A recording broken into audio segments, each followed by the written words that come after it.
சர்ச்சுக்கு போற நடக்க மாட்டேங்குது, எப்படி அது நடக்காம இருக்கும்? நடக்கணும். ஜபிக்கிற நடக்க மாட்டேங்குது, ஏன் நடக்க மாட்டேங்குது? நீ சொல்ல, இல்ல நடக்கணும். அவங்களாம் ஒரு வார்த்தை ஜபிக்கும் போது அக்கினி இறங்குச்சுன்னா அப்ப அவங்க எந்த பரிமாணத்துல இருந்திருப்பாங்க? வானம் கீழ்படிய, நீ கட்டளை கொடு, வியாதி வெளியே போனோம்.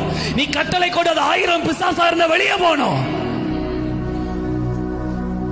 அந்த ஒரு லெவலுக்கு டிராவல் ஆகுங்க. அதுக்குதான் ஆண்டவர் ஒரு வாரம் இந்த இடத்துல கொண்டு வந்து இவ்வளவு சத்தத்தை கொடுத்து உங்களை உயிர்ப்பிச்சு கொண்டே இருக்கிறார். என் பிள்ளை விழும்போதெல்லாம் தூக்குறேன். ஏன்னா அவருக்கு தெரியும், எனக்கு ஒரு நாள் பிசாசன் தலையை இந்த கூட்டம் நசுக்கும்.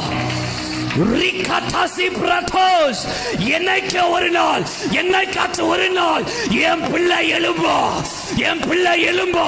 கர்த்தர் இந்த வார்த்தையை சொல்லும் போது சிலரை எழுப்புகிறார். என் ஆவியில் அதை உறுதியாய் உணர்கிறேன். எழுப்புறார். சிலரை புழுதியிலிருந்து எழுப்புறார், சிலரை குப்பையிலிருந்து எழுப்புறார். சிஸ்டர், இன்றைக்கு எழுப்புகிறார்.